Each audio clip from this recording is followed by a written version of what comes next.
Last week, the committee returned to hearing witnesses directly involved with one of the digital currencies, Bitcoin, the Bitcoin Embassy, the Bitcoin Alliance of Canada, and the Bitcoin Foundation.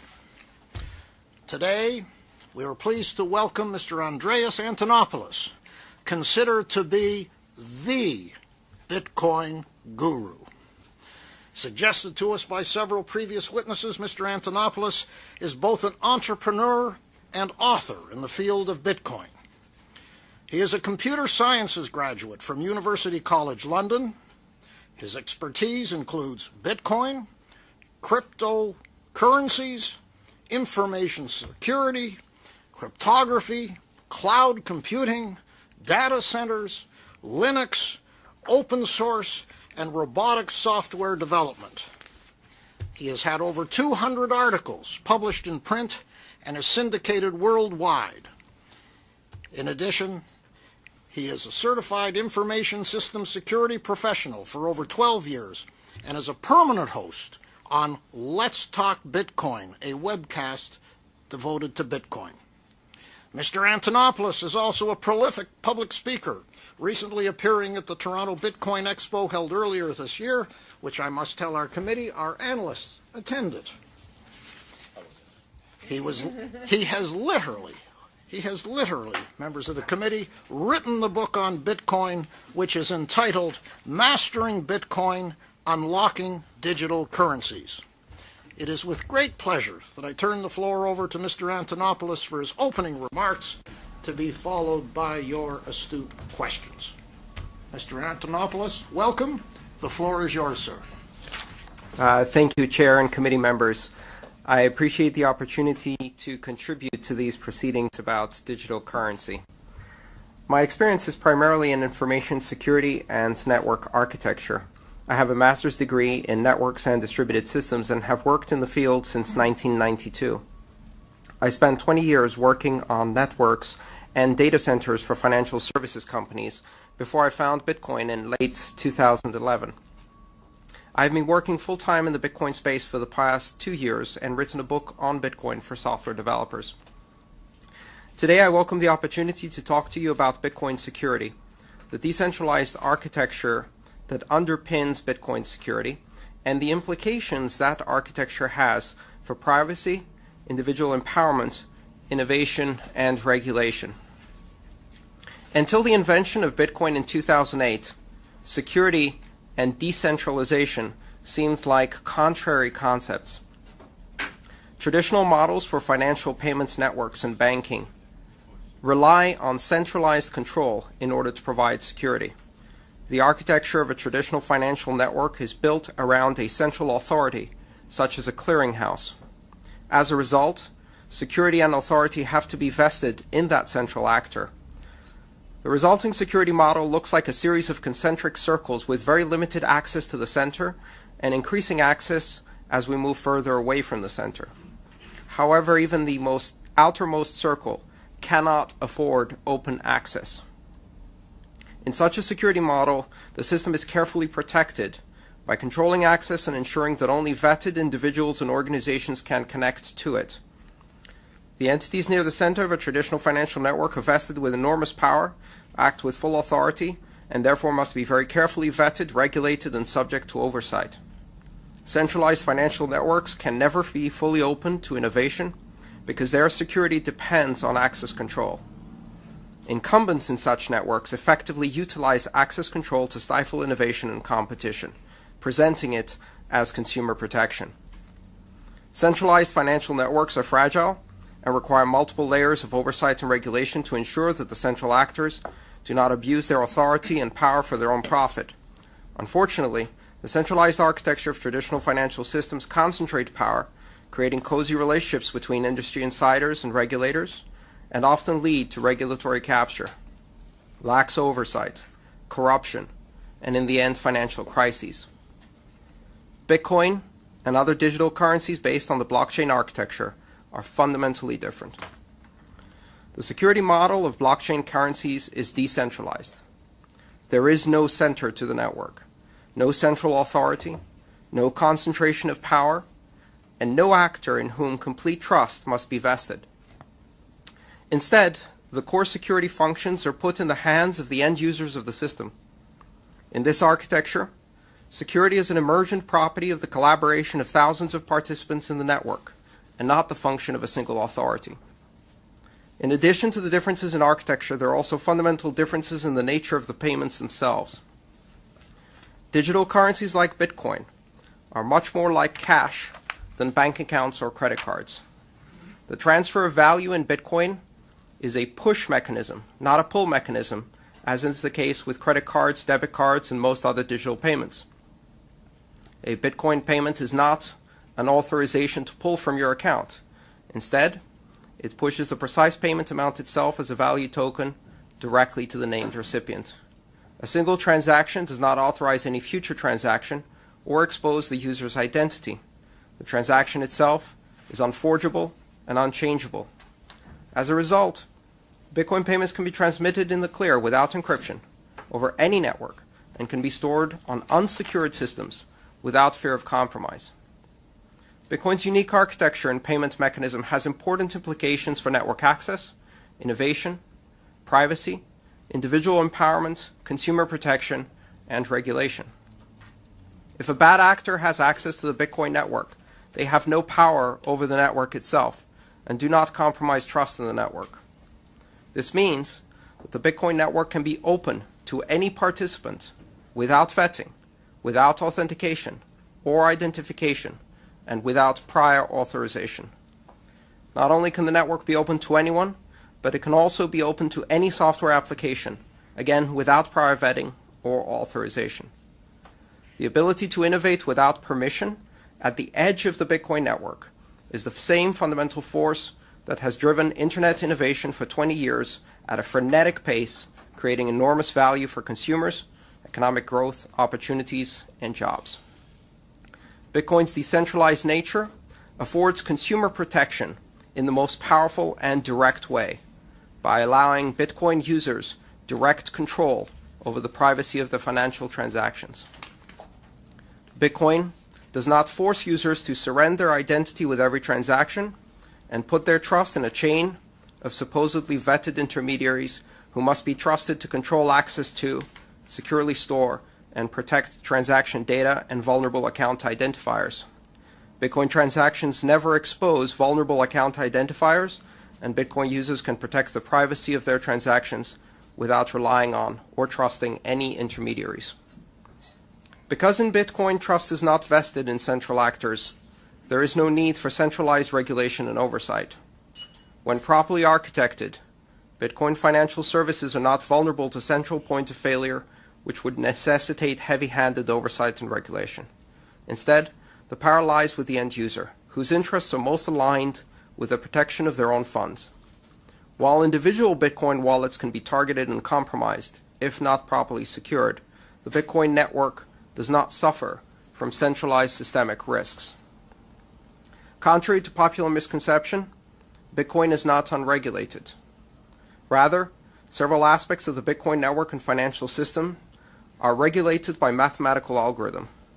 The algorithmic regulation in Bitcoin offers users predictable, objective, measurable outcomes, such as a predictable rate of currency issuance.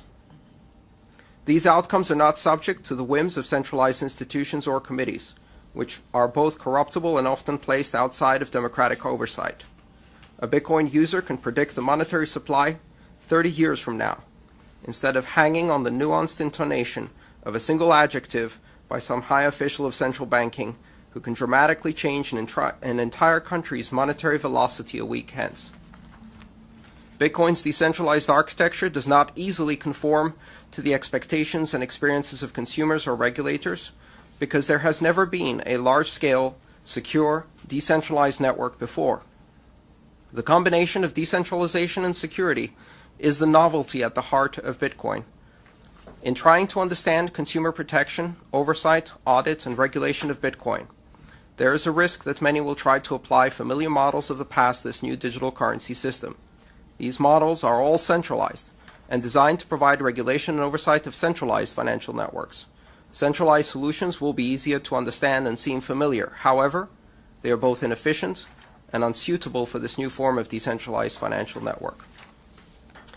I urge you to resist the temptation to apply centralized solutions to this decentralized network. Centralizing Bitcoin will weaken its security, dull its innovative potential, remove its most disruptive yet also most promising features, and disempower its users while empowering incumbents. Consumer protection will not be achieved by removing Bitcoin's built-in privacy characteristics. Demanding user identifiers and adding access control mechanisms on top of the Bitcoin network, and then trusting those identifiers to a chain of intermediaries, will only replicate the failures of the past by introducing single points of failure into a network that has none. We cannot protect consumers by removing their ability to control their own privacy and then asking them to entrust it in the same intermediaries who have failed them so many times before. Most failures in Bitcoin security are the result of misguided attempts at centralization and removing control from the users. In the new decentralized financial network, we have the opportunity to invent new decentralized security mechanisms. Based upon innovations such as multi-signature escrow, smart contracts, hardware wallets, decentralized audit, and algorithmic proof of reserves. These are the new decentralized regulatory and security tools that are most appropriate for a decentralized digital currency. Thank you for the opportunity to address this committee. Well, thank you, Mr. Antonopoulos, for your opening remarks. They have clearly resonated, stimulated a number of questions. But before I turn it over to senators for questions, I thought I just might make an observation. In your remarks, you have told the committee that the decentralized security model of blockchain currencies is indeed secure, and that Bitcoin financial services are not vulnerable to central points of failure which would necessitate oversight and regulation. And as a result, as I hear you, you've come to the conclusion that this currency should be left hands-off by the government and other regulatory bodies, and I quote, "Centralizing Bitcoin will weaken its security." While listening very closely to your comments, I couldn't help but observe that you make absolutely no mention of illegal activity supporting a cryptocurrency like Bitcoin. And I was surprised that you make no mention of money laundering, terrorist financing, or other possible misuses from because of the anonymous and open nature of Bitcoin. I think you stated in your presentation that Bitcoin network can be open to any participant without vetting, without authentication or identification, and without prior authorization. I suspect that the misuse or the potential misuse of Bitcoin for nefarious purposes is very much a concern to Canadians as well as to this committee. Would you have any comments on that? And perhaps it may want to be picked up by some of the senators in their questions as well. Absolutely.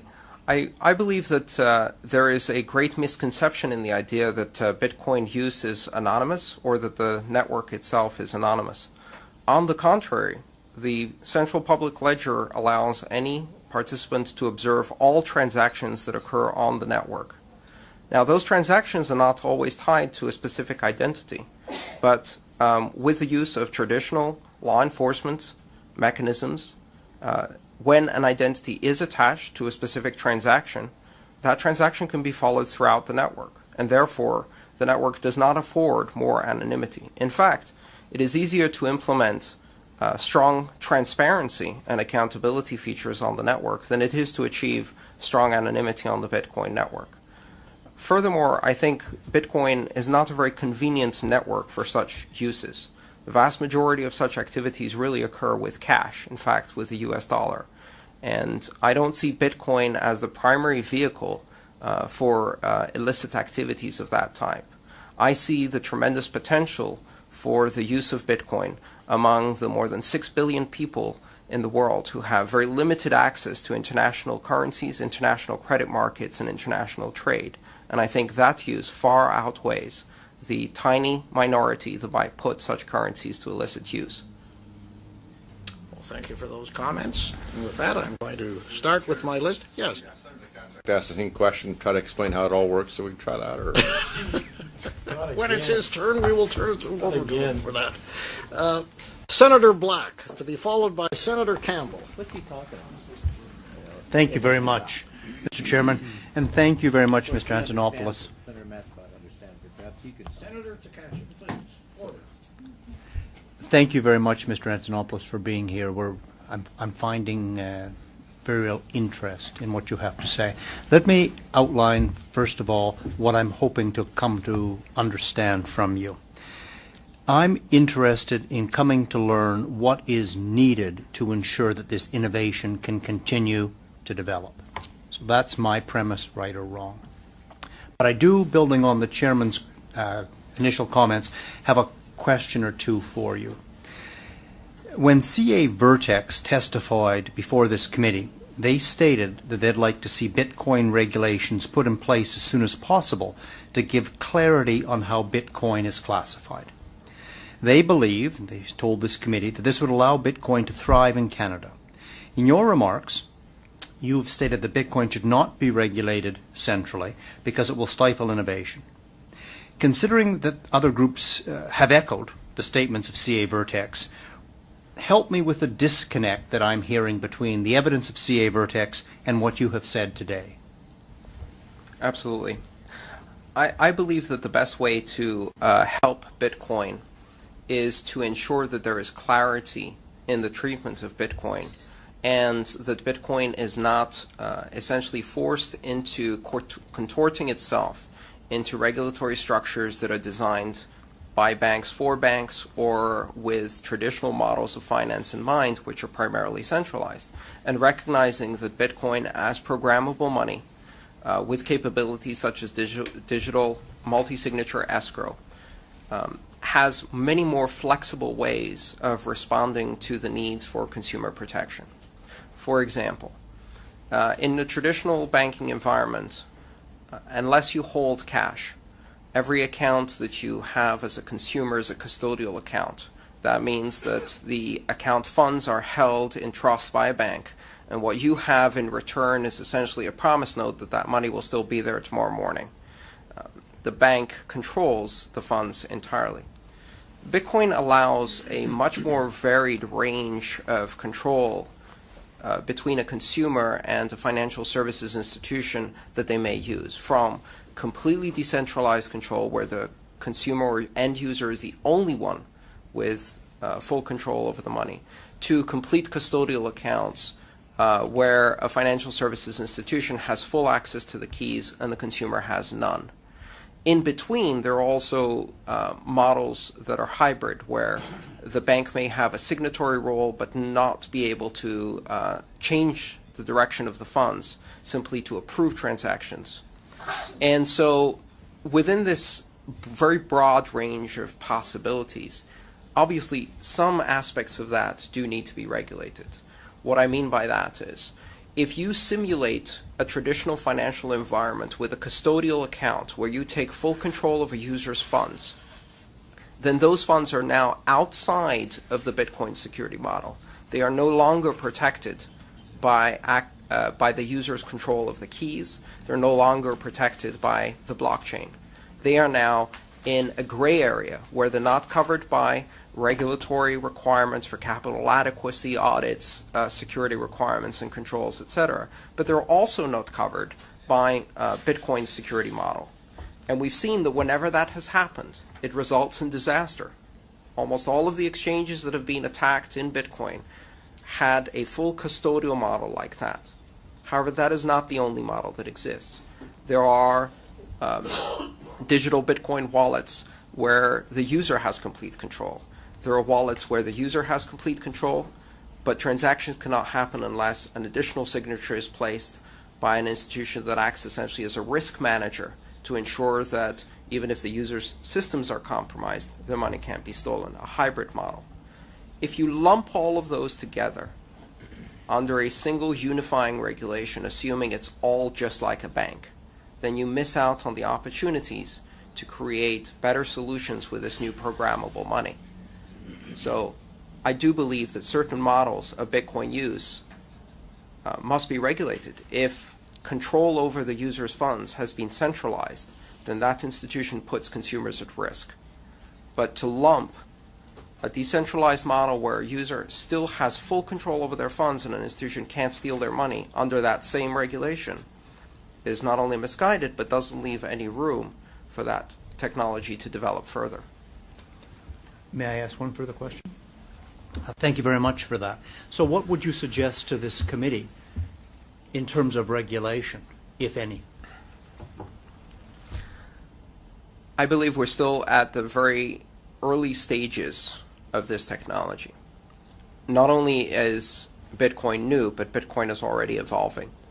For example, the capability to do multi-signature transactions where there can be up to 20 different signatories on a single transaction, and a transaction can be controlled by any mixture of signatures. That technology was introduced in 2012, 4 years after the introduction of Bitcoin, and came into full fruition or full availability in 2013. So already Bitcoin is developing new and exciting programmable capabilities for user security. I think this technology needs time to breathe. It needs time to show the full potential of what is possible with decentralized programmable money. Until that time, I think opening up those possibilities by making clear distinctions where the technology allows it between centralized and decentralized modes of operation, for example, understanding those nuances can create niches where new players can come into the financial services market and introduce innovation, competition, and quite honestly, disruption into the banking industry by trying out new models for consumer protection, which in my opinion are superior to the ones we have today. So your answer is what in terms of what this committee should do, if anything? Wait until the technology is better understood by all of us, and understand that there are nuances in this technology that require very careful treatment, because a blanket treatment as if this is just a currency, which it is not, it is a network for money, a treatment as if there is only one application, the Bitcoin currency, which it is not, there are many applications based on this model, would stifle this technology in its early days. Thank you very much. Thank you, Mr. Chairman. Thank you, Senator Black. Senator Campbell, to be followed by Senator Green. Thank you, Chair, and thank you so much for coming today. I remember when I got an IBM Selectronic that had the X backspace, so I could correct letters, and I thought, nothing's ever going to be cooler than this. It's impossible. And that's my, I'm 67, that's my generation. Would it be fair to say to you, and you say it needs some breathing space, I'm asking you, would it be fair to say that the younger generation gets this more so than my generation? With any new technology, I think that's the case. And do you think it fair to say, for instance, I would doubt very much that I will get into Bitcoins. I don't really understand it even still, and we're on our 11th meeting. We're lucky Paul does. But Paul, yes, Senator Massicott does. But I know that when I talk to people, younger people, about this committee, they totally get it. Like, they don't have any questions at all. They're like, this is where we're going. This is how we're going to get there. And in fact, I've been told to keep my old nose out of it. Because, and I think you explained it, how much time does it take to breathe for this? How long do you think that would be? I mean, how rapid is this going to come upon us? I would estimate that Bitcoin today is approximately in the same position that the Internet was in 1992. And in 1992, when I used email, it required command line Unix skills typed into a mainframe, and it was very, very difficult. Yes. Approximately 10 years after that, it had already reached mainstream adoption among especially younger people. And almost exactly 20 years after that, my mother got her first iPad and was able to send her first email. It took some while until the technology went from something extremely esoteric that was only the purview of someone working in a computer science department, until my mother could do it with a swipe of her finger, and she's a self-acknowledged technophobe. And so it may take some time. What I can tell you for sure is I think this one's going to be about 3 times faster. And that's because we're not deploying physical infrastructure, and we already have the internet as a medium on which we can spread this technology. So I believe that within 8 years we're going to see very mainstream applications that are going to be much easier to use and secure, that will allow consumers to use Bitcoin in a way that feels very comfortable. And at the moment, we're not there. Okay, just one more question. The question I have is that if you don't need any centralized oversight, who provides? You say, well, the front end user and the end user control the whole thing. If there is nobody finding out who is the front end user, how can we be so sure that we won't see ISIS or one of these other whack job crews use this as a method of transferring money around the world? I firmly believe that the possibility for positive use of this technology so far outweighs the very small possibility for negative use of this technology. The truth is that ISIS is probably using pallets of money that they stole from allies during their reign of terror, and not Bitcoin. I think it's really a matter of understanding that to limit a technology that has the possibility of bringing economic inclusion to billions of people who do not have it today, in the same way that cell phone technology allowed entire nations to leapfrog the landline and land in a technology realm and achieve communications that would be unthinkable. Bitcoin can do the same for banking and finance. And it can empower billions of people around the world in areas such as remittances, international finance, international credit, accessing liquidity, accessing loans, and things like that. And as with any technology, this technology will reflect society.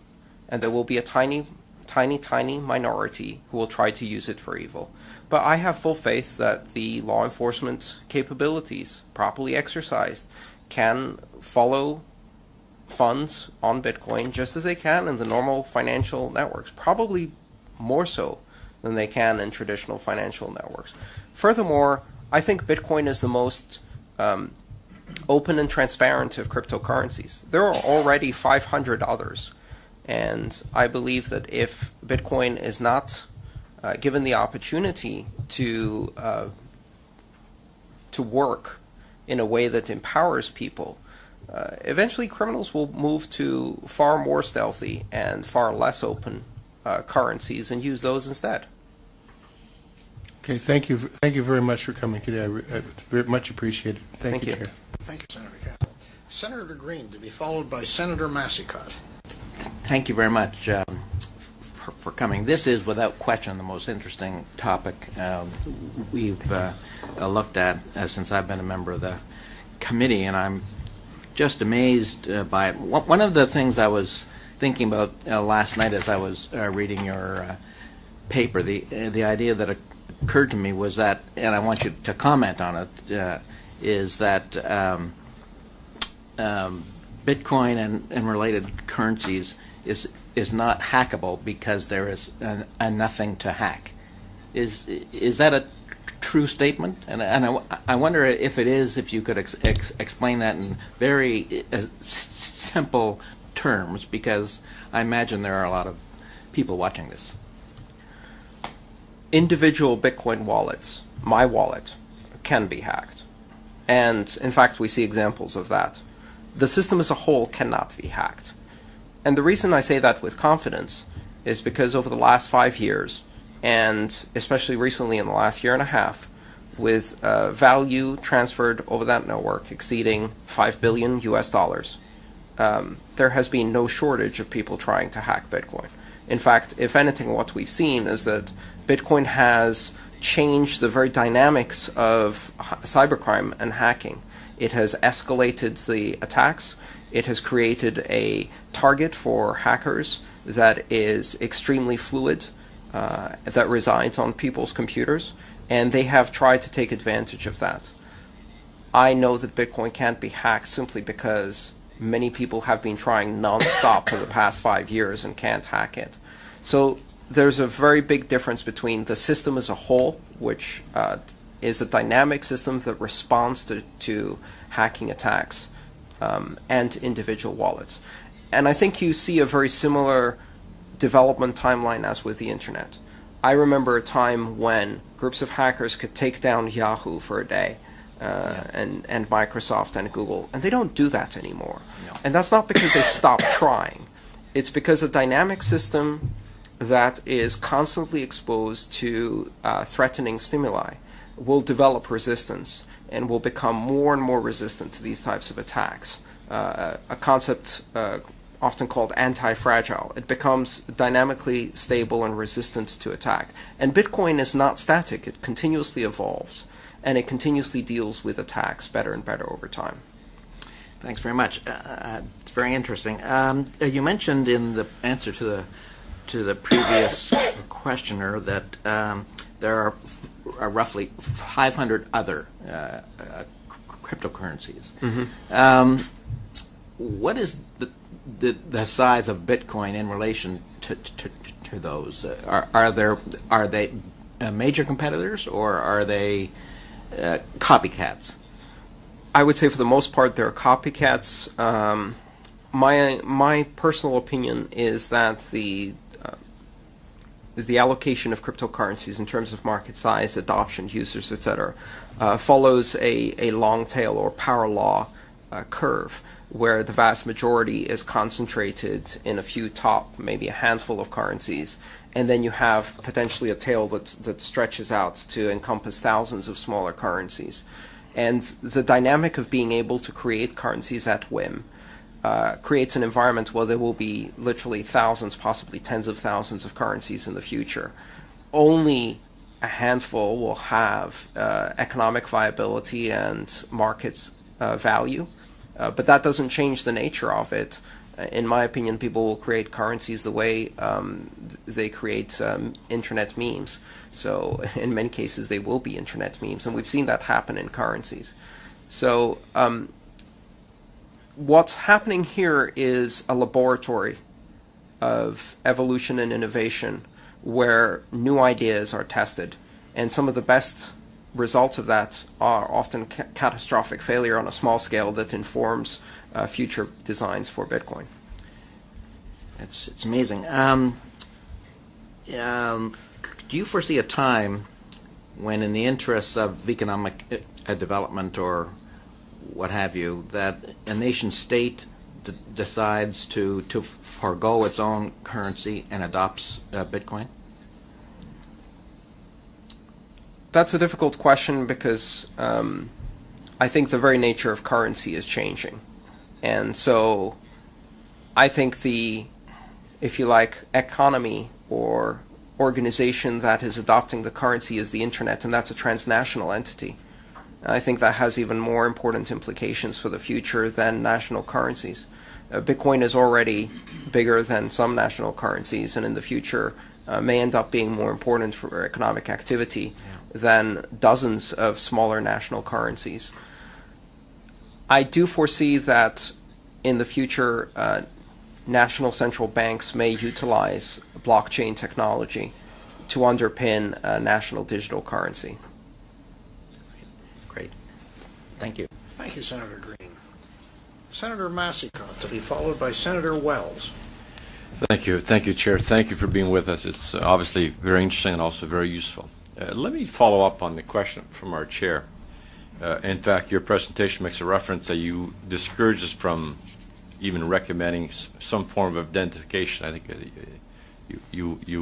and I think your argument is that your argument is, well, it's always visible. You're right. The chain is very visible, but what you don't see in a chain is who's behind the chain. Mm-hmm. And that is why I presume people of illegal objectives means are prepared to use it, as they apparently are using this mechanism to to basically transfer money and launder money.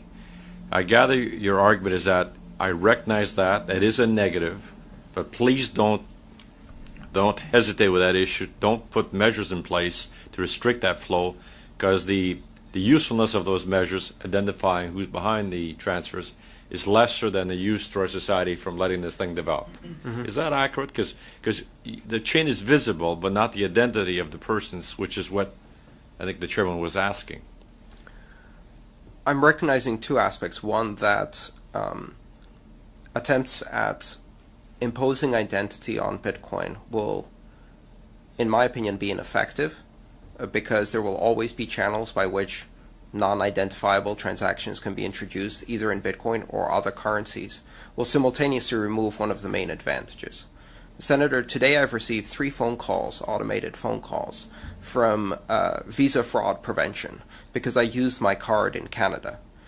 They've been calling me all day.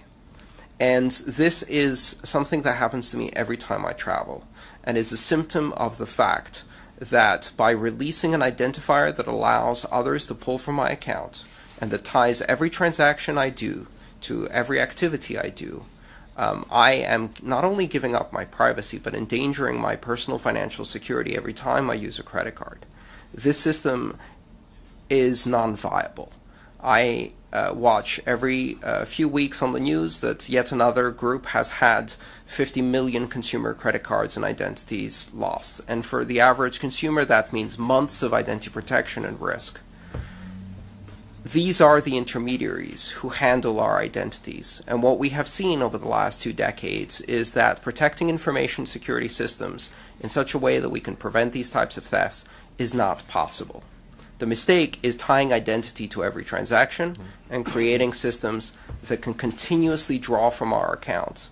Bitcoin is fundamentally different, and to break that in order to tie an identity that anyone can easily bypass if they have ill intent would not result in protecting us more, but it would result in harming consumers. But conclusion being is that you acknowledge that this form of system could encourage money laundering, but you're arguing is that you acknowledge that, but please don't do anything about it because the benefits for society from this form of transfer is more important. Is that your argument in principle? I gather that's what you're saying. My argument is that the invention of blockchain technologies actually allows any of these systems to be used for ill intent without identity, and there's nothing that can be done to stop someone from using them. Or should even try to stop it. I think that that would harm the vast majority of people who do good with it. Okay. Now let me talk to you about, I guess we're a little bit older than you are, but and every time we achieve certain points in life, if you look, I look at central banks because that's, I guess, we're a banking committee. They come across with new theories every 20, 30 years about either money supply or money growth or control inflation. That's all. Or control currency. And we always learn 30, 40 years later, well, sorry, we got it wrong. And things like shit happens, in other words.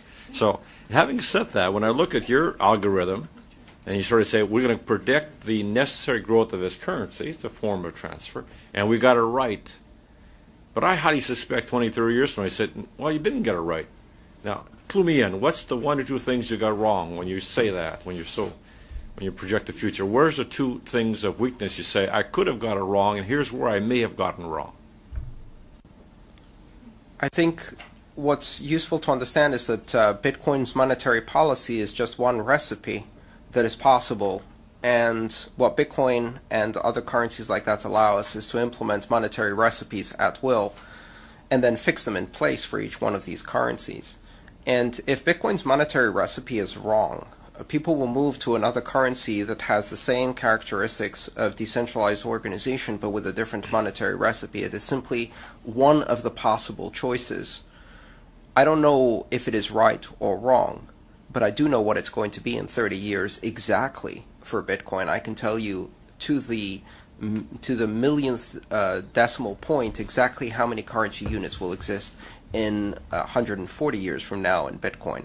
And so what it provides, whether you like that recipe or not, whether you agree with it or not, it provides certainty, it provides predictability, and it allows people to adjust their expectations for that. Whether that's the right monetary policy or not, well, with this new model, you can build your own currency which has a different monetary policy, and if it's better, it gets to win.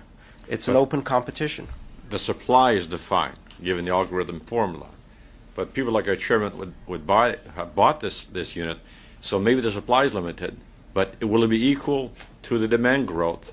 Who knows? And therefore, Nobody knows. That price of that currency may fluctuate immensely if you got that wrong, because obviously the purpose of the algorithm is to project as reasonable as they can that future growth. But it may not be. So maybe the supply is defined, but not the price. And therefore, if you get high fluctuation of value, it's going to discourage its use. Absolutely. And I think at the moment, volatility is a reflection of very low liquidity in Bitcoin. But Bitcoin has a very specific recipe, and that recipe is to simulate the supply curve of a precious metal like gold. And that is a very specific monetary theory. Now, if there is a different monetary theory, you can build a different currency using blockchain technology. You could even build a blockchain technology currency where monetary supply is defined by a committee of 12 central bankers, and then invite users to adopt that. It would still be more transparent than our current system of money. Thank you, Chair. Thank you. Senator Wells, to be followed by Senator Ringett. Thank you very much, Chair, and I'm pleased to be here today, filling in for someone. And we ran into each other earlier today, and you said it was going to be an exciting committee meeting, and it is. Mr. Antonopoulos, thanks for coming, and thanks for your answers so far. Who are Bitcoin's biggest detractors, and why are they enemies of Bitcoin?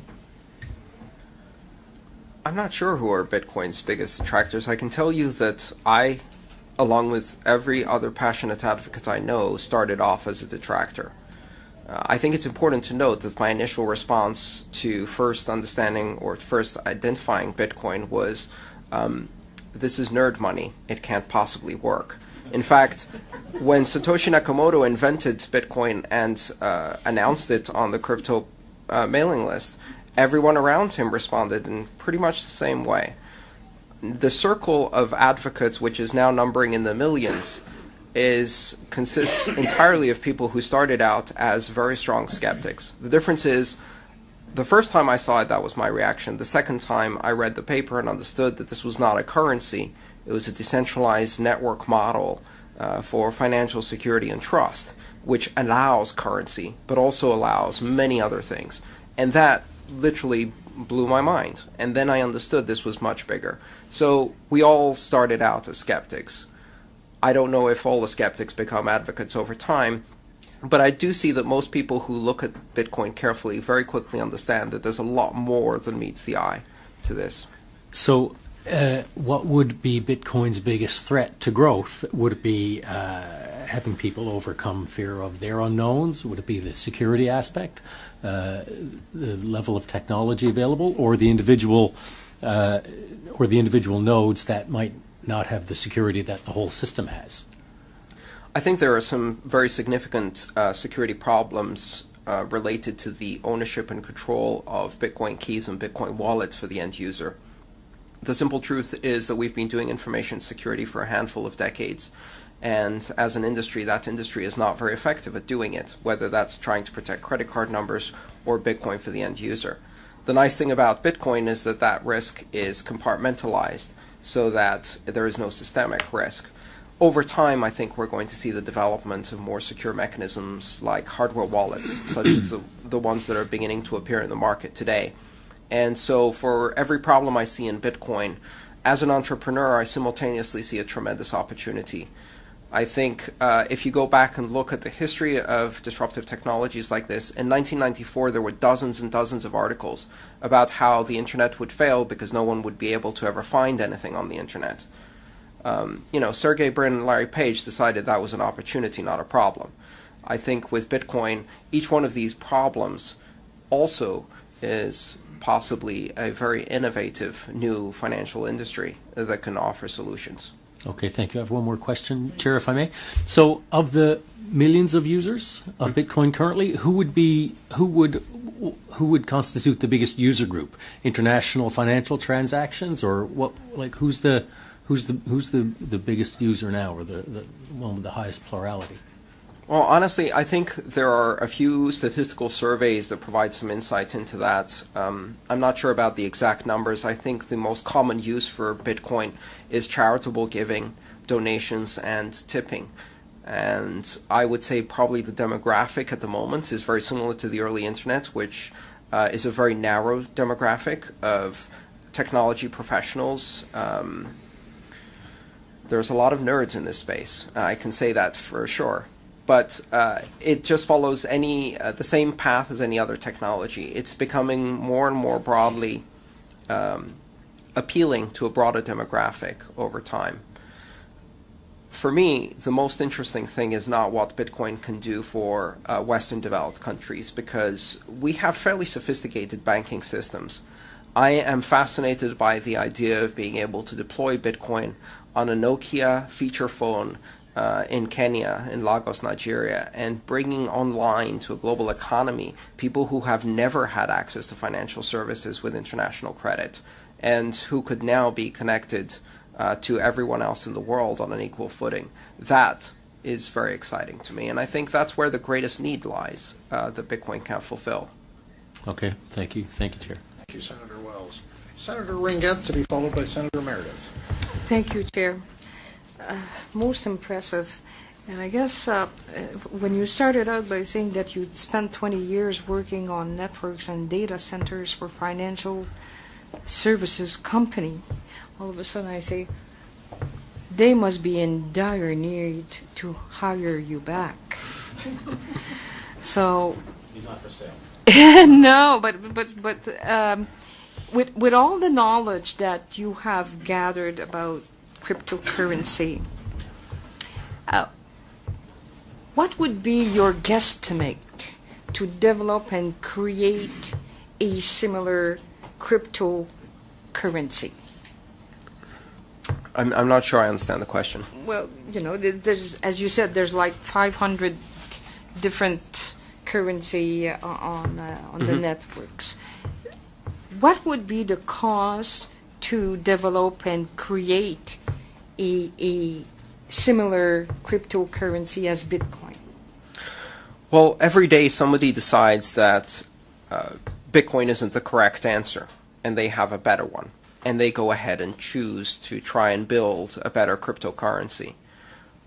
The thing that blockchain technology has done is it's taken the very natural inclination of people to create currency as a form of language, as a form of expression of value, which exists in every society, whether it's from prehistoric times with beads and feathers to modern times with company money, company scrip, and all the forms of currency that existed before federal, nationalized, monopoly money. That possibility of not only creating a currency, but that currency being instantly, from its creation, global, secure, fast, predictable, and transparent. That capability means that now a 10-year-old can create a currency, and that currency can be as secure as the currency created by a monarch, a few centuries ago. So just like the internet brought desktop publishing and communications into the hands of individuals and enabled a capability that previously was the purview only of those who had football field-sized printing presses, the blockchain technology has democratized access to currency creation. And as a result, anyone with the impulse to create currency for reasons serious to reasons that are completely trivial can now do so. And that currency is instantaneously global, secure, and unforgeable. And without cost. And without cost. In fact, you can go onto a website and create the Ringett coin today for a fifth of a tenth of a Bitcoin, and for a very small amount in any case. And very soon that will be free. And I do anticipate that you will see coins created by children, by performers, by entertainers, by football teams, and most of these will only have entertainment effect or entertainment value, but some of them will surprise us and cross into the realm of economic value. Mm-hmm. So it changes the fundamental relationship between individuals and the use of currency as a form of expression. Second question, and I have okay. You said while individual Bitcoin wallets can be targeted and compromised, if not properly secure, how can one properly secure its Bitcoin wallet? With great difficulty right now and great technical skill, which is one of the issues that needs to be addressed over the next many years in order to make Bitcoin more accessible to mainstream users. Right now, it's difficult to do so because our computer systems are not designed to secure money that has taken pure digital form and resides on, say, your iPhone or your desktop computer. For experts and specialists, there are new devices that come out, for example, wallets that are completely embedded in hardware, small devices that you plug into your computer where all of the Bitcoin keys are held only on that device. I actually print out my Bitcoin keys on paper, and I put them in a fireproof safe, and I store a second copy in a bank safe deposit box, which is ironic because I'm securing my Bitcoin by putting it in the vault of a bank. But to that, making it physical actually allows me to impart the greatest form of security that I know how to use, because physical security is something that we're familiar with. Information security is actually being accelerated because of Bitcoin, and a lot of innovation is happening in that space, which is very exciting. Okay. Third question. You indicated that a person could acquire a loan in Bitcoins, and how would one go about that? Well, there are already organizations that are implementing a concept called peer-to-peer lending, which exists in the traditional currencies. For example, in the traditional currencies, there are companies like lendingclub.com, where I can go out and make a loan to a fellow American, and they will end up paying a lower interest rate than a credit card, and I'll actually get an interest rate that's higher than I would with a certificate of deposit. And if I diversify my loans enough and only invest a small amount in each loan, I can suffer a pretty low default rate. That model can now be taken global, and I could lend money with Bitcoin, and there are companies already doing this, to someone anywhere in the world. And in fact, in that case, I would invest perhaps in 2,000-3,000 different loans, so that default on one loan wouldn't affect my entire amount, and diversify my risk that way. This has tremendous implications for worldwide credit, because it not only allows people in the developing world to source credit, but it also allows people in the developed world to invest their money directly. Yes. With the borrowers, without intermediaries, at much lower cost. Well, and it's already happening. Yeah, but you have an intermediary. You have this organization that kinds of directs what you're prepared to loan, and the people that are wanting to acquire a loan. So you have this. Today we do. Yes, indeed. But with Bitcoin, this is one of the tremendous things that's happening, is that many of the traditional financial services can now be redesigned and re-envisioned in a completely decentralized fashion without intermediaries. This concept of disintermediation, or removing intermediaries, and connecting directly buyers to sellers, consumers, lenders to creditors, consumers to merchants without intermediaries, is the magical power of Bitcoin. That's what this invention has allowed us to do without having to establish trust first. So with Bitcoin, we can have a completely decentralized market for credit and lending that is simultaneously global, near instantaneous, and that allows access to a vast pool of credit. And that's a very exciting prospect. Okay. What would, from your perspective, and Chair, it's my last question. If Canada would move forward and put some regulation, as some witnesses have asked of us, and that the world did not follow, the G7 countries did not follow in similar regulation, what would be the pros and cons of such a move? Well, that's very interesting because already we see tremendous regulatory fragmentation. We have a regulator in New York State that has taken initiative to do regulation based on New York State law, regulation that looks very, very similar to traditional banking regulation and is not very well suited for Bitcoin. And simultaneously, there will be other forms of regulation. So in the United States, we're likely to end up with a patchwork of state, local, and federal regulation. And I think you're going to see similar attempts in many countries. Bitcoin technology is such that it can operate across borders very, very effectively. And therefore, Bitcoin companies can migrate to the area of least friction and can create the jobs and the innovation and the growth in the places where regulation is best informed about the nuances and particular needs of Bitcoin companies. So I think Canada and other countries that are looking at this regulation very carefully rather than rushing into it have an opportunity to create an environment that is very friendly to those companies and attract one of the industries that, quite frankly, is creating thousands of jobs today, which cannot be said for too many other industries. Thank you very much. Thank you. Thank you very much. Senator Meredith, to be followed by the Deputy Chair, Senator Review-Payette. Thank you so much, Chair. Thank you so much for your presentation. As I read your notes last night, and this is a segue into what my colleague just raised with respect to regulations, our committees here in the Senate looking to put forward recommendations and a report to government that will hopefully become law to protect Canadians. Mm-hmm. You talked to us about individuals being hacked. Mm-hmm. And companies who you cited earlier have spent millions and millions of dollars on their security architecture to protect, that data that's been provided by their consumers. And we see how vulnerable they are and how they have, this data has been lost. Major banks have come and, indicated that they've been hacked, months later to the surprise of their consumers whose credit cards and data is out there.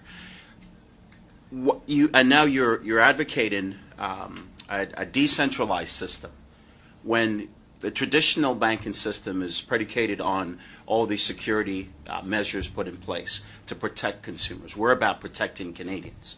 So let's bring it back as to how we would do that going forward with Bitcoin and what you're proposing. I understand the rationale of access, especially when it comes to, say, for example, Africa and the outline in areas we see the revolution of cell phones and how that has changed the dynamics of communication as well as transactions. So talk to us about the security aspect of how we would go forth with respect to protecting Canadians who are engaged and who will become engaged in more transactions going forward. One of the big failures of regulation in the traditional environment is that with centralized identifiers and centralized regulation comes centralization of risk. So when an organization such as Home Depot or Target is hacked and they lose 60 million consumer identities, the reason that represents such an enormous impact is because they were storing 60 million user identities in the first place. And instead, if each one of those 60 million consumers had to be individually attacked, targeted, and hacked successfully, the possibility of that happening is much, much lower. So the advantage of a decentralized environment is that there is no central repository, motherloads, cache, vault, where everyone's identity is stored and therefore everyone's identity can be attacked at the same time. Bitcoin proposes a different model where the risk and the control are pushed out and put in the hands of the users. And the result of that is that it makes a system that is much more resilient to systemic risk. However, that means that the user themselves have enormous power, and with that they have enormous responsibility. That control exposes them to individualized risk. How do we mitigate that risk, though? That risk is already being mitigated by innovations. So on the one hand, you have this increased exposure of the individual one by one, But on the other hand, we have programmable money. So the fact that it is programmable money allows us to invent completely new models for security. Whether those are specialized devices that control keys and never expose them to an internet environment, whether that is multi-signature transactions, where in order to release funds, a number of signatures are required to release those funds. Now, those signatures could belong perhaps to two different devices that the user carries, so they simultaneously need to authorize a transaction from their laptop and their mobile phone, which gives them a greater degree of security. You could have secondary or tertiary controls stored on paper or on a device that's kept offline in a vault at home, in a fireproof safe, whatever. Those are really the very basic things we're doing right now. But based on this technology, we're already seeing companies that are providing services to consumers where they will look at every transaction a consumer is making and provide a third signature to authorize that transaction based on a risk assessment. Now, in that case, that company has no custodial control over the funds. They can't take the user's funds. All they can do is sign or not sign that transaction. They're providing a risk check, and just that. These are very interesting models we've never explored before because neither the user had enough control and the network was not open enough to allow this type of experimentation and access. The technology underlying it wasn't flexible enough. So I have great faith already just in the last 2 years as this technology has gone mainstream. The amount of innovation around that exact problem has accelerated tremendously, and we're gradually, I think, beginning to win in terms of protecting end-user wallets. So in this environment specifically, requiring the users to attach identity to every transaction and then put all of those in a central repository, just like the regulations in New York have demanded, to me is folly, because it takes away the one opportunity we have to think of a different way of doing this and exposes us back again to the same systemic risk of centralized points of failure and risk that we have with credit cards. So I'm hoping that the market is allowed to develop these solutions.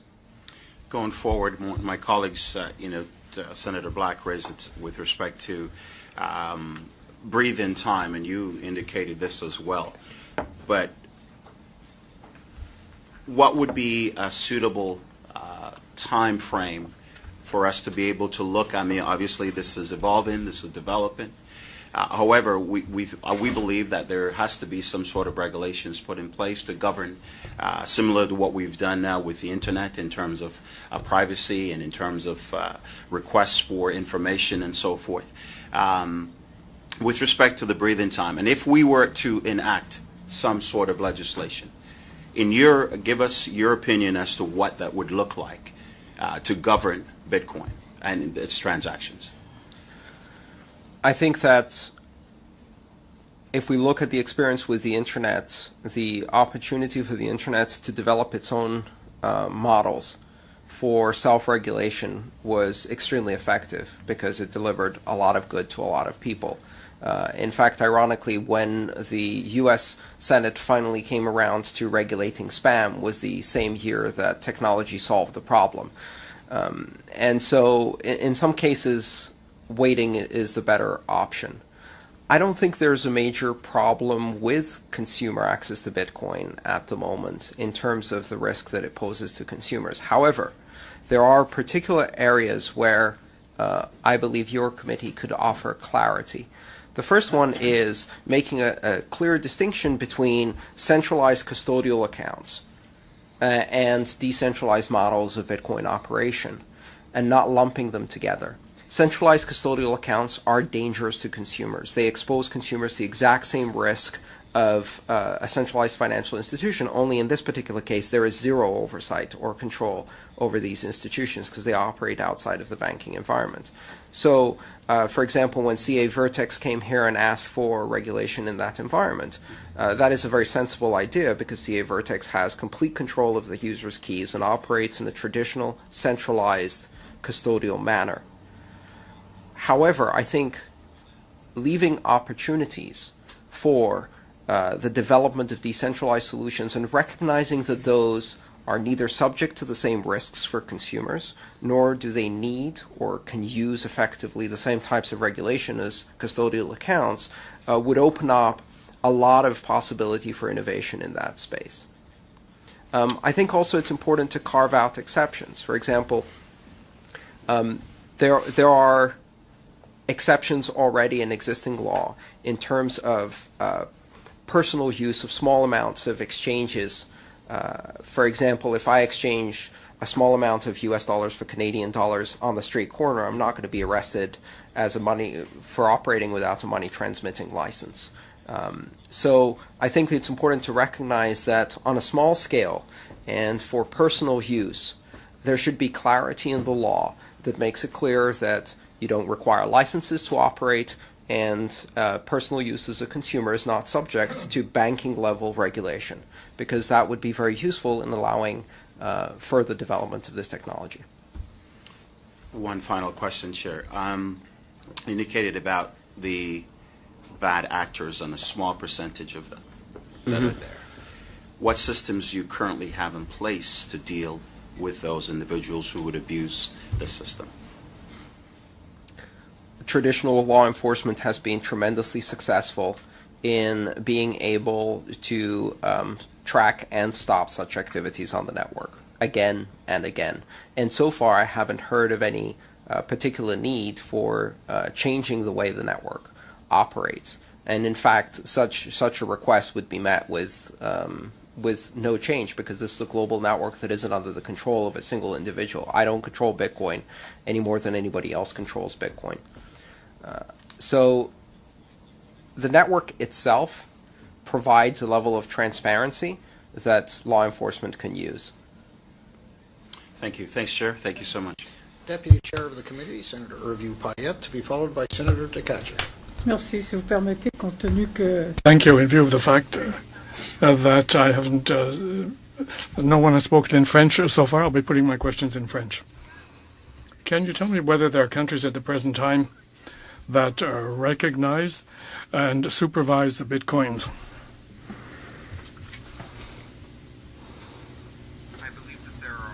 Several countries in which Bitcoin use has been recognized in many different ways at different levels of the legislative process or judicial process, in terms of recognizing, in fact, that Bitcoin is money, that it is subject to the same rules and regulations around taxation and operation, that with it also carries certain liberties such as freedom of association and freedom of expression. And so within many countries, Bitcoin fits comfortably within the existing system for currencies. However, I don't know that that has required specific legislation, or that any country has legislated specifically for Bitcoin. Une très courte question sur une question. A very short question on a matter that was raised previously. If Senator Ringuette were to issue a Ringuette coin this week, and if our chair had his Bitcoin for a number of months already, I'd like to know what the value of one in relation to the other would be. So the various currencies that exist out there are related to each other based on a free-floating market rate. And that market rate is determined by trade between individuals on exchanges where those currencies can be sold and bought for each other. This is exactly the same mechanism with which the exchange rate between the Canadian dollar and the US dollar is determined, or between any currency in the modern world. So all of these currencies have a free-floating market value. I would argue that with that, if there is very low liquidity in that market, it will be very difficult to establish a price that is representative of the value of that currency, and price discovery will be difficult, and in fact will lead to very, very large volatility. As Bitcoin and other currencies get larger, the volatility decreases. In fact, the volatility of Bitcoin today is not at all dissimilar from the volatility of oil during the first decade of the discovery that oil could be used as a substitute fuel instead of, say, whale oil that was used at the time. We see this with new technologies where as the market develops, it starts off with tremendous volatility. But over time, as the amount of volume and liquidity in the markets increases, the volatility is reduced until these currencies become extremely stable. For a global currency, a $5 billion valuation is tiny. And so I would expect that Bitcoin will remain volatile for many years to come. Bon, je pense que le sénateur Reguet. I think that Senator Ranguette can give some thought then to this $5 billion. There was a subject that was discussed, namely the matter of security in the use of Bitcoins. We are parliamentarians here. We are doing this study within a parliament that, after this particular committee, I'll be sitting on the Finance Committee. I'd be interested knowing when it comes to the control that governments might be able to exercise. If all operations are conducted in Bitcoin and the value is constantly changing, how would a government be able to exercise its fiscal power? Well, the citizens of that government would exercise direct control over the currency through their own purchasing decisions and through ownership control over their own units of currency. So in many cases, as I mentioned before, Bitcoin is not unregulated. It is regulated both by mathematics as well as dynamic markets that exist among its participants and users. Both the price of Bitcoin, its value in commercial transactions, and the use to which it's put is managed directly by the end user, and those end users arguably are the same constituents. So if the constituents can apply direct control over the currency, they will do so. Ouais, ma dernière question, si My last question then. We talked about the value in the month of June, and we'll be making our a tax return in April. What value would be used if we wanted to be able to make a conversion to for tax authorities? Because of course it is necessary to file a tax return. It is necessary to establish a value, and if there is a serious amount of fluctuation, I realize that the quantities are not high. There aren't that many taxpayers that have huge incomes. Let's say the average Canadian earns $45,000 a year. What would the value that would be attributed to the revenue from January, February, March, and so forth? How would it be possible to monitor or control this type of declaration of income or revenue? That is a very interesting question, and one area where regulatory clarity would be extremely useful. I earn the vast majority of my income directly in Bitcoin. And since October of last year, I have earned very little in terms of national currencies. I get paid in Bitcoin, and I pay many of my expenses directly in Bitcoin. For the purposes of taxation, I treat the Bitcoin as earnings in a foreign currency, just as if I was doing contract work for a European company and being paid in euros. I will assess the market value of the transaction when I earn the income at that current market price, and then I will render taxes to the tax authority in the national currency, which is, after all, the primary power of the tax authority is to force the users to pay in the currency of their choice. What becomes difficult is that in the case of use of currency, the classification in the tax code depends on the use I have.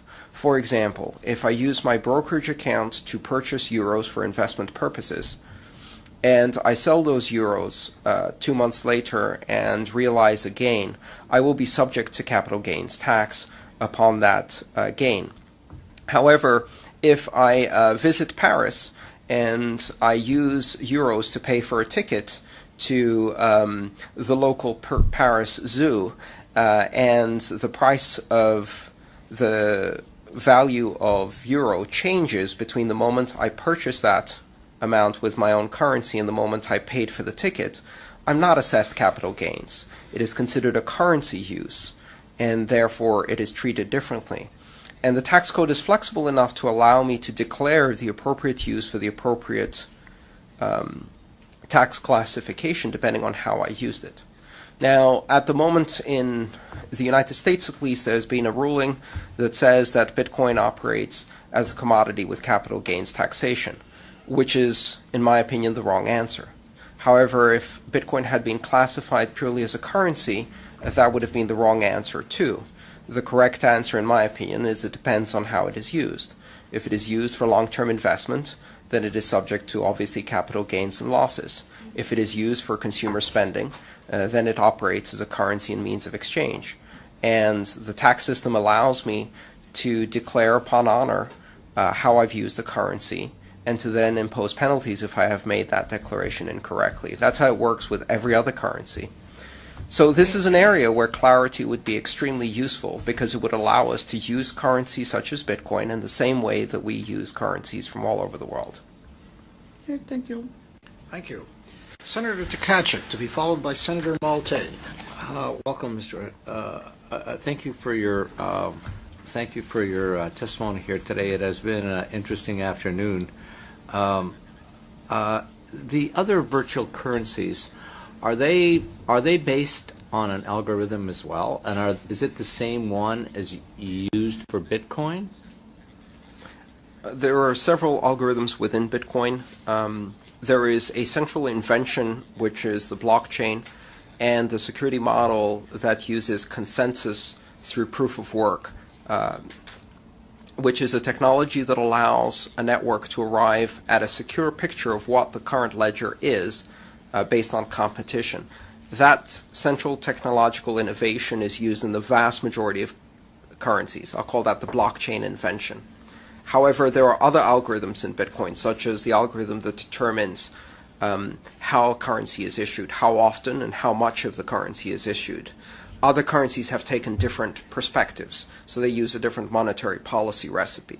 We've seen a very broad range of those choices, from currencies that are far more inflationary in nature with much bigger supply of currency, even to currencies that implement a demurrage interest rate, meaning a negative interest rate that encourages consumption and discourages savings. So in fact, as a laboratory, these currencies can express a very broad range of monetary policies and even political perspectives. The underlying invention, however, that secures the entire network is the same, almost exactly the same across all of these currencies.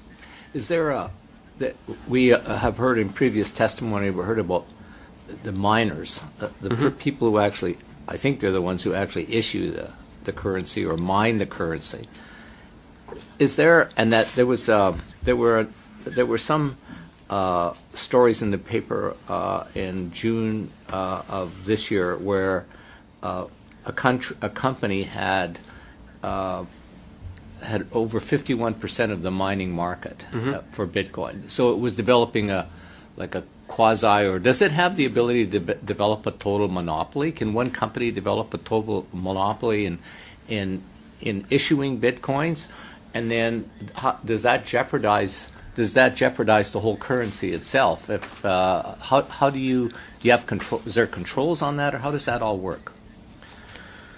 So I think it's important to emphasize the fact that the purpose of mining is to secure and verify all transactions. The reward for mining is currency issuance, and not confuse the reward for the main purpose. Mining is rewarded with currency issuance for securing the network, and the reward acts as an incentive to ensure that the network remains secure. The company in question, which is a mining organization, it operates as a pool, similar to a lottery pool, which means that they didn't control the hashing directly. They acted as a central location whereby many independent miners could pool their hashing power and put it behind this in order to achieve smoother returns on their hardware investment.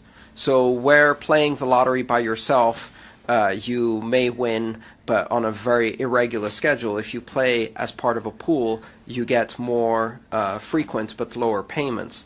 In a similar way, because mining is a competitive function, individuals do not fare well. They get very volatile payments, so instead they pool their actions together.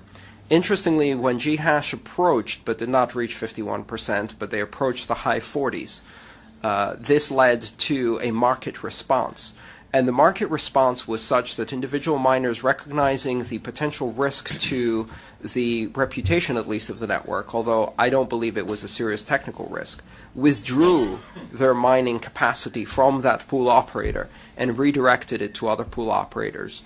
Shortly thereafter, GHIO had their cumulative mining power drop to, at the moment, being slightly below 30% of the total power of the network, which provides a very good level of protection against individualized attacks, because that's a very big amount, but at the same time it's not big enough to provide a monopoly. On a technical note, a mining pool or individual miner achieving the majority of the network can potentially disrupt the transaction processing function of the network for a short term. However, what they cannot do is they cannot steal funds from any of the users. They cannot redirect funds from any of the users, and they cannot invalidate transactions from the users. They can only delay them and delay the processing. So it's not as big a risk as most people believe it is. And because of the market mechanisms behind it, we have seen again and again that it is a self-correcting system. If just so I can understand whether it's it's just a method of exchange or it's a natural currency. So if I have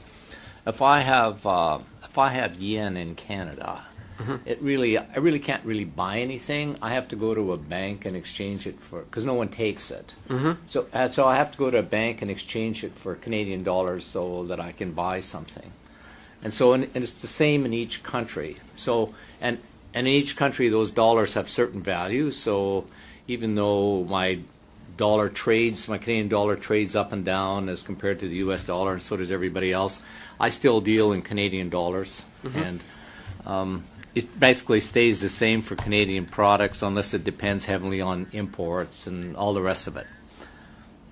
So does the virtual sphere itself have its own sort of stability? In other words, when something is priced in Europe for 1 Bitcoin and I have 1 Bitcoin, can I buy that for 1 Bitcoin even though the value of that Bitcoin has changed in relation to the currency of my country or the American dollar? The exchange rate between Bitcoin and individual currencies such as the euro, Canadian dollars, US dollars, etc., has sufficient liquidity that, in fact, arbitrage is possible between the various exchanges, meaning that the purchasing power of 1 Bitcoin is the same no matter what the national currency. The fluctuations are minuscule, because any serious fluctuation, if I could buy Bitcoin cheaper for Canadian dollars and then sell it more expensively for US dollars, that creates an immediate opportunity for arbitrage between the two markets, and that's exactly what's happening. In fact, arbitrage in Bitcoin in many cases is even more effective because the Bitcoin can be transferred between exchanges almost instantaneously and across borders, whereas in traditional financial markets, moving money like that takes a bit longer. So the differences between national currencies even out very, very quickly, and there are no fluctuations. My Bitcoin purchasing power, while volatile overall, is the same across any national currency. So can you see a time, or is that where we're heading, where internationally things will be priced in Bitcoins and bought and sold in Bitcoins, no matter what's happening underneath to national currencies, only because you save so much money in exchange and all the rest of it? Is that where we're going? Is that where we're heading? I believe in the long term, Bitcoin will be stable enough in terms of volatility that it will be possible to price things directly in Bitcoin. At that moment, Bitcoin becomes almost a universal currency in terms of its utility across the internet. At least on the internet, that would make it extremely competitive against national currencies, both in terms of ease of use and flexibility. And so I would expect that to happen. However, I think we're several years away before the volatility of the currency is such that things can be priced directly in Bitcoin. Okay. Could I have time for one little more question? Bitcoin can be stored So when, say, Senator Gerstein, when he buys, I don't know where he keeps his where does he keep his Bitcoin? Is it? You keep it in your own wallet, or do you keep it? Is there a virtual wallet where you keep your Bitcoins? You can do that? So this may be a tiny bit too technical, but I'll provide you with some insight anyway, which is that the Bitcoin are actually not stored by individuals. They're stored on the network, on the public ledger. So the public ledger knows who has all the Bitcoin. What Senator Gerstein has is the keys which allow him to sign for transactions, essentially signatory control over those funds. He unlocks it. To unlock them. How you store the keys depends. There are many ways to store the keys. Effectively, they're just numbers. So for my protection, I actually print those out on pieces of paper and put them in a physical medium. I also have keys that control smaller amounts of Bitcoin, kind of spending change, if you like, on my mobile phone. I have some on my desktop, and I also have some on hardware devices that I'm trying out. But the vast majority I keep printed out on physical copies because it's more secure. Those can't be hacked. You actually need to break into my house.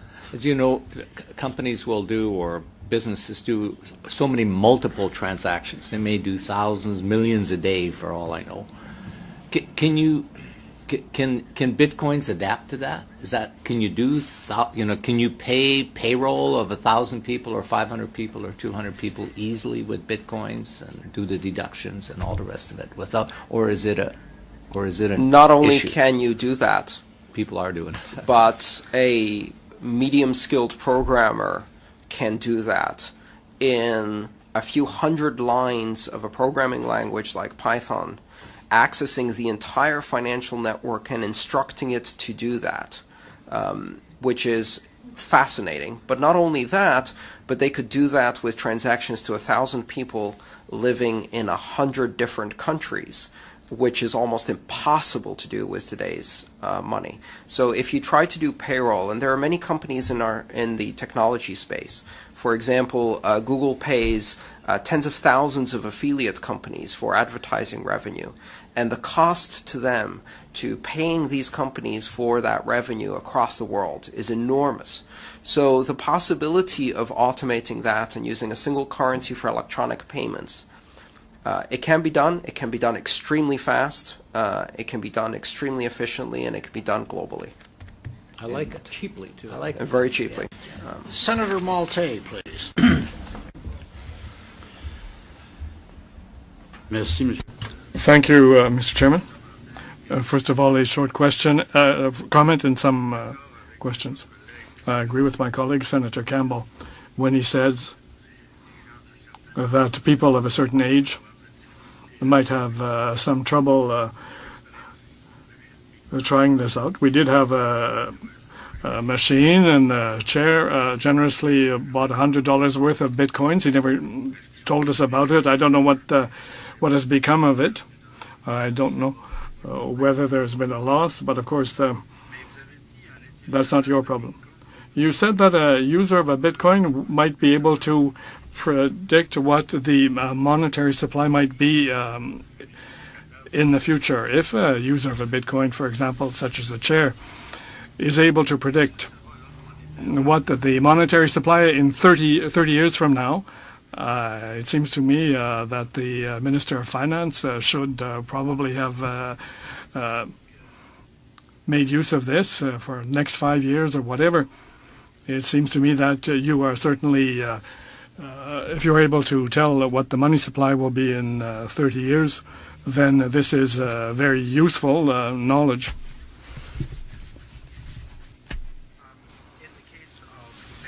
Specifically, because it is designed to simulate the extraction of precious metals in its progression, it is in fact entirely possible to predict with very high accuracy exactly how much currency will be available on the market at a specific period of time. Now, that doesn't necessarily mean that that supply will meet the demand or that that is the correct supply. It's just that we know what that supply will be. I would argue that today we can predict to a very high degree of accuracy what the supply of gold will be over the next year, because it has now been extracted at a very predictable rate. So similarly with Bitcoin. On that particular point, I think that any insurance company actuary, when they establish an annuity over a period of 30 years, for example, are able to make a good prediction for the figures that will probably turn out to be quite realistic. So they don't need a Bitcoin in order to make to establish what the money supply will be in 30 years. They're able to make an extrapolation. It's a very simple mathematical formula, and this can be done by an actuary. But there's a question that I find quite puzzling. Do you think that the Bitcoin system it would duplicate the present banking system? The banks are able to adapt to any type of new technology, and the World Banking Association, I think when it comes to capital, are probably investing more in technological research on digital currency than Bitcoin could ever be. Bitcoin is, or rather the invention behind Bitcoin, the blockchain technology, is an invention that will have a substantial influence over the future of banking. In fact, I have had several discussions with banks that are very interested in using similar systems in order to create more efficient networks within the banking system. For example, today, a lot of clearing operations, such as those for worldwide fund transfer or clearing stock and equity purchases, are handled by intermediaries. Bitcoin would allow banks to handle those in a decentralized network by simulating the same technology as Bitcoin on their own. Furthermore, banks in the developing world are very interested in using Bitcoin to extend services to areas where they can't deploy infrastructure.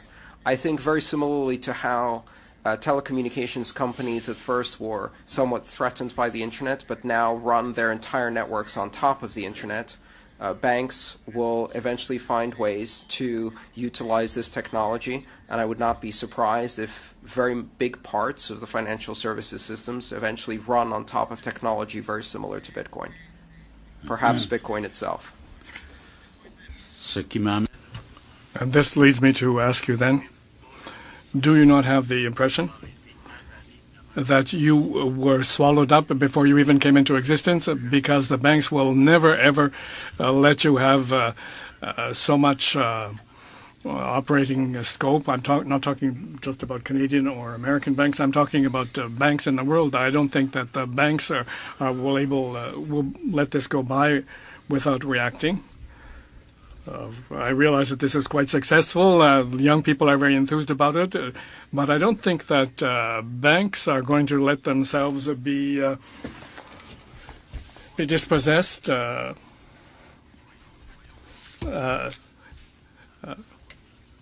because Bitcoin is not a solid organization for the time being. It's simply a virtual one. The exact same discussion when the idea that the International Telecommunications Union would be thwarted or somehow threatened by this nascent technology called the Internet was ridiculous on its face. The idea that world leaders, states, would allow the Internet to give people freedom of expression was preposterous. And the idea that the Internet would be allowed to subvert the will of despots around the world and would not be instantaneously shut down whenever they felt it was threatening their authority was preposterous. And yet all of these things have happened. I believe that Bitcoin, by empowering individuals, and especially the individuals who do not even have access to the banking facilities that we're talking about, will create a thriving economy of its own, and an economy that will not threaten banks, but will open new opportunities for banks. In the end, just like the telecommunication companies, many of their old models will be fundamentally disruptive. Many of their old profit sources will be fundamentally disrupted. Today, AT&T's long-distance network has been completely decimated, and Skype has dominated that space. Yet AT&T did not give up. They became the world's largest internet service provider. And eventually, I believe, Bitcoin-like currencies will decimate certain industries, especially high-profit, low-service industries such as international remittances, which are exploitative in their nature. However, they will open up new industries, new products, new services, and the economic activity that is enabled by bringing together billions of people on a fully connected global financial system is so much bigger than the potential risk that this may pose to the profits of incumbents. Thank you, Senator. This concludes round one, but we're going to enter into round two, and I have at the moment Senator Black, Senator Massicott, and Senator Green on my list. Before turning it over to Senator Black, in your comments, which have been just fascinating, you've made reference to the fact that one of the great motivators to you personally in getting involved in this is the technology that is going to bring to people that don't have it today, and I think you used the term it will empower billions around the world. If I am correct, I believe Mr. Gates in his charitable giving in Africa is making use of a digital currency called M-Pesa. Correct. Could you just expand a little on what you see the impact or the implications of Bitcoin or M-Pesa or digital currency in general will have in terms of Africa? Absolutely. M-Pesa is a fascinating study for those of us who are interested in digital currencies because it has shown what is possible when low-friction digital money is introduced into an environment without the need for massive infrastructure, an environment that doesn't have banking services well developed. M-Pesa was started as an experiment that allowed individuals to transfer cell phone minutes amongst themselves and their families by a telecom provider in Kenya. I imagine the moment this became a currency was a very mundane moment, such as, for example, a customer arriving at a store and realizing they didn't have sufficient money to buy a dozen eggs and saying, well, can I give you a couple of cell phone minutes instead? And with that simple concept, a currency is born. What's fascinating about M-Pesa is we roll forward just 12 years, and M-Pesa is now responsible for 40% of the GDP of Kenya. That is a staggering amount. And it represents the adoption of what was largely an underground cash-based economy, and one that was illiquid, inflexible, and very slow to operate, and turbocharging that by providing enormous liquidity and fluidity into the economic system. At the moment, Bitcoin is not ready to be adopted easily on the most deployed platform in the world, which is a Nokia feature phone, the Nokia 1000, of which there exist billions. And so it requires a bit more infrastructure than that. But gradually, we see two trends converging. One is that Bitcoin is being applied on simpler and simpler technology, and we already see its use through SMS text messaging. The other one is the collapse in the cost of producing smartphones, with the Android approaching $25. There are already applications in the Bitcoin space that would allow a single Android phone to support thousands of simple SMS customers and give them Bitcoin wallets, which would allow essentially a young kid in Lagos, Nigeria to buy an Android smartphone and become a bank serving thousands of customers, simultaneously giving them access to the equivalent of a Western Union terminal, a credit facility for buying loans, as well as a trading facility for all of the world's markets. And this off a simple Android phone and SMS feature phones. M-Pesa shows us that it is possible. Bitcoin now makes that phenomenon global. And when we talk about the unbanked, the World Bank estimates that 2.5 billion people are completely unbanked, living in cash-based societies.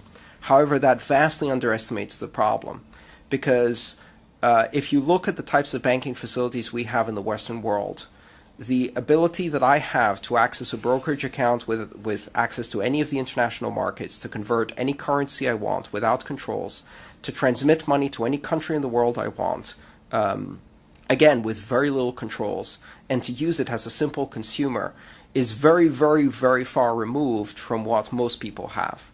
And so if you look at the unbanked as those who have a single currency only closed account that doesn't have access to international markets, credit, or trading capabilities, more than 6 billion people in the world live with that kind of banking, and 2.5 billion of them are completely unbanked. Bitcoin can change that environment dramatically in less than a decade. Thank you. Senator Black, to be followed by Senator Massicotte, please. Thank you very much, Mr. Chairman. I'd just like to, again, thank you for this contribution. Extremely helpful. I want to move to just a couple of final points that I want clear in my mind. I want to take from your comments arising from what Senator Ringett asked, that we've been exploring through this hearing the opportunity that may exist for Canada for innovation if we get this right. Mm-hmm. Can you succinctly tell us what you think that opportunity is? Well, I think there are two aspects to this. One is the pure research and technology innovation capabilities that might exist in the Bitcoin sphere. One of the things I like to emphasize is that Bitcoin is not just money for the internet, and to look at it simply as money for the internet is to miss the point. Bitcoin is the internet of money. Currency is just the first app. Currency is an app running on a decentralized trust network based on the blockchain technology, which means that many other apps will exist. The Bitcoin currency is almost the same as email was in the 90s. It enabled the growth of the internet. It was the killer application that made it viable and worthwhile for people to get involved. But it couldn't possibly open our eyes to the endless possibilities that came afterwards. The web, we couldn't envision that in the early 90s, or even Facebook and things like that today, and Twitter. So Bitcoin, the currency, is just the tip of the iceberg. It is the proto-technology that really brings this decentralized network of trust to consumers. But there will be other apps, and it's already evolving at a tremendous rate. So from a pure research and innovation perspective, I think it's incredible. The other thing is to think about the possibilities of extending banking services. And even though Canada has a highly banked population, there are still pockets within this country. I know that in the US, close to 18% of the population have very limited banking capabilities. And that is probably true of most developed nations. There are pockets within this country where people have very little access to banks. I think the combination of doing primary research and innovation in these new technologies and opening banking to reach different corners of this country and disadvantaged parts of the population, that is a very potent combination, especially if we take advantage of the international aspects of this currency. Thank you very much. And one last question, if I may, Mr. Chairman. How did New York State get it wrong? I think they got it wrong in many ways. First of all, by rushing to regulate very soon, but more importantly, by regulating Bitcoin in exactly the same way that the banking system currently operates and failing to see the distinctions between Bitcoin and the current system. The only analogy I can think of is if in the proto-internet, the Federal Communications Commission in the United States had decided that the internet was simply a sophisticated form of CB radio and required a license from every website operator. And such an outcome would have almost certainly destroyed the internet industry in the US. However, because of the enormous need for such a tool, it would not have affected the internet industry everywhere else. It would have simply pushed that innovation elsewhere. I think treating Bitcoin as a proto-bank account with some fancy features is to miss the point, and regulating it then as such completely stifles it. It puts it immediately into the playing field of incumbents, it ties them up in the same kinds of regulations, and it forces us to behave more like a bank when its unique characteristic is that it isn't a bank. Thank you very much. Thank you, Mr. Chairman. Thank you. Senator Massicotte, to be followed by Senator Green. Thank you again. One technical question, then a more important question. On a technical side, many countries and provinces have sales tax and coupled with income tax. For the merchants using your currency, is there a software already in place? I know for my dollar census, cash registers gotten pretty sophisticated. Is that already exists, that it's easy for them to do the accounting, pay the sales tax, collect the sales tax? Does that already exist for merchants? Absolutely. In fact, it's easier with Bitcoin because the public ledger provides a complete record of all of the transactions. It's as if all of my bank statements from the first moment I used Bitcoin are online. I render sales tax to the state of California for the business I ran selling products via Bitcoin. I also pay my income taxes in US dollars based on my income, which is entirely in Bitcoin. And I do all of my accounting using traditional accounting software. And your software's in place to do the transfers and calculations immediately? Yes, although it is rather cumbersome at the moment because the modalities are quite different. For example, in my normal banking, traditional banking if you like, I have a handful, 4 or 5 different accounts. In Bitcoin, I have well over 2,000 accounts because with Bitcoin, it makes sense to create a new account for every transaction. It's not really an account. And therefore, if you try to put it into the same model, it's difficult to work. However, the software is being developed. So. Sure. Let me talk to you about, you basically answered the question, but the way I see it, this is a highly secure form of transfer, anonymous form of transfer of property. You can call it currency, but you're using it now for a currency from a sense of bartering. But I presume, talk to me about, it seems to me this could be very, very useful in many things, including exchange of property. Today we have a bunch of lawyers or notaries who acknowledge the safe transfer of real estate property. But it seems to me this application could be used very, very often in many, many different facets. So let's 5 years forward. How do you see this technology being used to the benefit of our society? Give me some examples. There are some very interesting applications where the decentralized ledger is used as a public record of sorts for all kinds of things, from registering bicycles to registering automobiles to registering company shares. 2 days ago, I was at a Bitcoin conference where a couple was married, and their marriage was registered on the blockchain for the first time. They used the blockchain as a registrar of that contract. You could use it to register titles and deeds for property and transfer those titles and deeds for any form of property, including vehicles, real estate.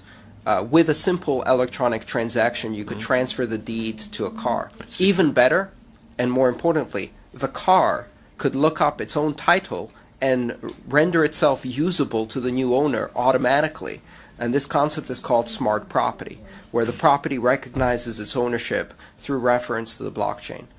All forms of decentralized registration can be implemented with the blockchain. Furthermore, you can issue share certificates or any other form of token that can be traded, from sharing my bandwidth and receiving a token in return that I can spend to use somebody else's bandwidth, creating the possibilities for sharing economy similar to how we do Airbnb or sharing cars today. We can do many of those things using digital tokens. There's a company here in Toronto who developed an application that allows you, upon submitting a transaction on the blockchain, to unlock a door, for example, for an Airbnb apartment. So your smartphone would make the payment and then also unlock the door to the apartment and have access to that property. It's very good. It's amazing. But minor questions, a secondary question. I don't understand why the blockchain for a couple getting married. Why is he scared to get mixed up with the wife, or what's the issue? Why the need for that issue? So Let's not go there. it was largely symbolic and a proof of concept. This couple was already married under traditional state laws. However, what they wanted to do was they wanted to record their marriage on a record that was publicly accessible, unforgeable, and completely unchangeable through time. It provides a permanent record of what has happened, an unalterable history that within an hour is completely unalterable by anyone and will be preserved through history because of the value of the transactions that occur. So the bedroom door does not open if it's the wrong person. Is that the automatic access? Our concluding question from Senator Green, please. Thank you very much. I really take your point about the dangers of inappropriate or premature regulation, because we don't know where this is heading, and the pace of change is large, and we don't want to influence, I don't think, the pace of change or what it might lead to. So we have to write a report, and the report will have recommendations. So my question is, what would your reaction be to just a report with one recommendation, and that recommendation would be that there be no regulations and that we revisit this in, say, 5 years? I think that would be a very good idea. I think there is some room for clarification. Clarifying, for example, the tax status for individuals, or at least clarifying the right of an individual to make a choice in the currency they use as a consumer, and to affirm the legality of using digital currencies in all forms of commerce as entirely equivalent with any other national currency. And recognizing it as a private form of barter and transaction, recognizing the corresponding principles, which I consider neutral principles, but they are principles of enlightenment, which are freedom of association, freedom of expression, freedom of conscience. And so I think that removing ambiguity in that particular arena for personal use would be enormously useful. Yeah, I agree. Thank you very much. Mr. Antonopoulos, your reputation preceded you prior to your arrival, and you may recall that in my introductory remarks, I did not introduce you as a Bitcoin guru, but as the Bitcoin guru. You humble me, Senator. I think that I could speak on behalf of all of the members of the committee in saying that you have more than lived up to that reputation, and we greatly appreciate your efforts today. Thank you very much. This meeting is concluded.